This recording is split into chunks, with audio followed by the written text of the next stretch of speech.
Hi everyone, कैसे हैं आप लोग। उम्मीद करता हूँ आप लोग स्वस्थ होंगे और बेहतर होंगे।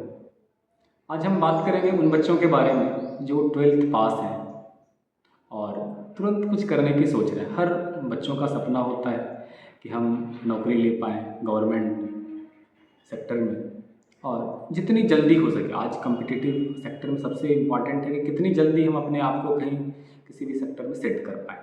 ठीक है, तो आज हम बात कर रहे हैं इंडियन एयरफोर्स के बारे में कि जो बच्चे 12th पास हैं और यदि वो इंडियन एयरफोर्स में जाना चाहते हैं, एयरफोर्स से जुड़ना चाहते हैं, तो क्या करें, एज लिमिट कितना है, सिलेक्शन प्रोसेस क्या है, एग्ज़ाम पैटर्न क्या है, हम उन सारी चीज़ों के बारे में बात करेंगे। तो सबसे पहली बात एलिजिबिलिटी कि कौन बच्चे हैं जो इंडियन एयरफोर्स अग्निवीर योजना के तहत जुड़ सकते हैं या जा सकते हैं।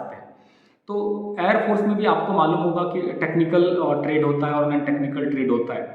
तो टेक्निकल ट्रेड में वो बच्चे जो जिनका साइंस था, मैथमेटिक्स था आपका, तो आपको जो टेक्निकल ट्रेड में जाना चाहेंगे उनके लिए सब्जेक्ट चाहिए आपको फिजिक्स, मैथमेटिक्स और इंग्लिश। ठीक है, फिजिक्स, मैथमेटिक्स और इंग्लिश। और नॉन टेक्निकल में कोई भी बच्चे जा सकते हैं, कोई भी बच्चे जा सकते हैं। और सबसे इम्पॉर्टेंट एक चीज़ कि आपका जो मार्क्स होना चाहिए वो 50% मार्क्स होना चाहिए इंटरमीडिएट में, तभी आप एयरफोर्स में जा सकते हैं। वेरी इंपॉर्टेंट कि मान लीजिए कि आपको फिजिक्स और ओवरऑल 50% मार्क्स है लेकिन इंग्लिश में आपको 50% से कम है, तब फिर आपका नहीं हो पाएगा मेरे भाई। तो एक चीज़ इंपॉर्टेंट है कि आपको इंग्लिश में भी हर हाल में 50% मार्क्स होने चाहिए। ठीक है, तो सबसे पहली बात एलिजिबिलिटी के बारे में, जो बच्चे 12th पास हैं 50% मार्क्स से, साथ ही साथ इंग्लिश में भी आपका 50% मार्क्स हो, तो वो बच्चे इंडियन एयरफोर्स अग्निवीर योजना के लिए अप्लाई कर सकते हैं। और दूसरी बात, एज कितना होना चाहिए। तो एज आपका 17.5 से पहले 21 था, अब रिसेंटली अभी 2-4 दिन पहले नोटिफिकेशन आया हुआ है। अब अग्निवीर योजना में भी एज आपका 22 कर दिया गया। तो 17.5 से 22 जिनका डेट ऑफ कुल जन्म आ रहा है, इतना एज आ रहा है, तो इन फॉर्म को आप भर सकते हैं। ठीक है, अब एग्जाम पैटर्न की बात करें कि हम अभी बता रहे थे आपको कि टेक्निकल में क्या होता है आपका जो आपके मैथ वाले बच्चे हैं, और नॉन टेक्निकल में क्या होता है सारे बच्चे, कोई भी बच्चे उसमें फॉर्म डाल सकते हैं। तो टेक्निकल की हम जैसे बात कर लेते हैं, तो टेक्निकल में 3 सब्जेक्ट आपसे पूछे जाएंगे। टेक्निकल जब आप एग्जाम देंगे तो कौन कौन से पूछे जाएंगे, फिजिक्स, मैथमेटिक्स और इंग्लिश। आपको उसमें केमिस्ट्री नहीं होगा।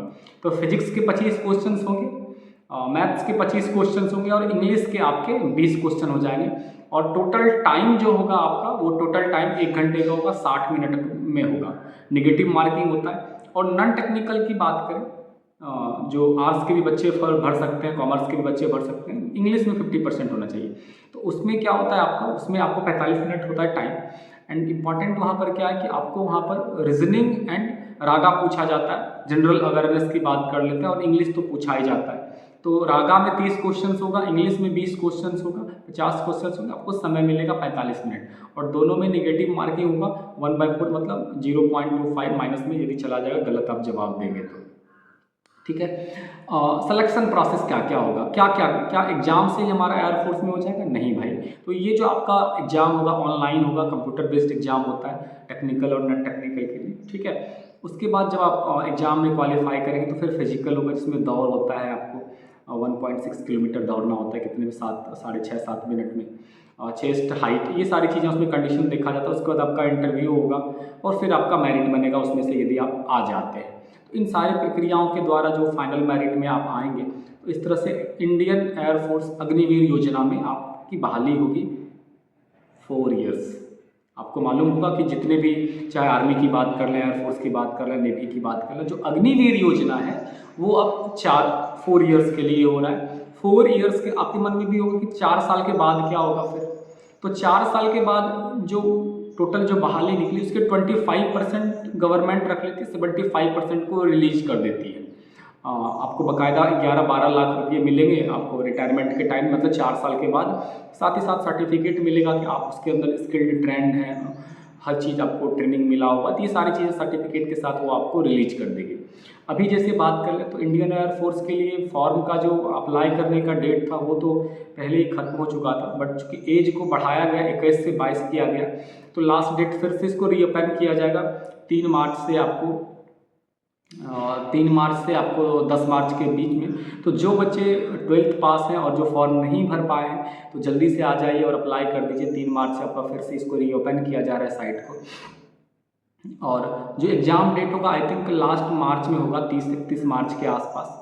ठीक है, तो ये सारी बातें आप देख लीजिएगा। एयरफोर्स के दौरान आपको टोटल जो 4 साल का अग्निवीर योजना, आपको 45 लाख का इंश्योरेंस कवर होता है। यदि आपको कुछ हो जाएगा तो फिर उसमें से आपको ये मिलेगा। तो फिर से आई रिपीट कि जो बच्चे 12th पास हैं और इंडियन एयरफोर्स से जुड़ना चाहते हैं तो जल्दी से अप्लाई कर दीजिए। 3 मार्च से फिर से साइट इंडियन एयरफोर्स का रीओपन किया जा रहा है।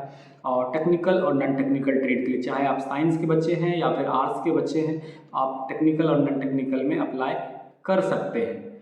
और जो 4 साल का आपका जॉब होगा, 4 साल में अलग अलग आपको सैलरी मिलेगा। 25,000 से 40,000 के रेंज में हर 4 साल में आपको 1 ईयर, 2 ईयर, तीसरे ईयर, चौथे ईयर सैलरी बढ़ बढ़ करके आएगा आपको। तो उस तरह से आपका होगा।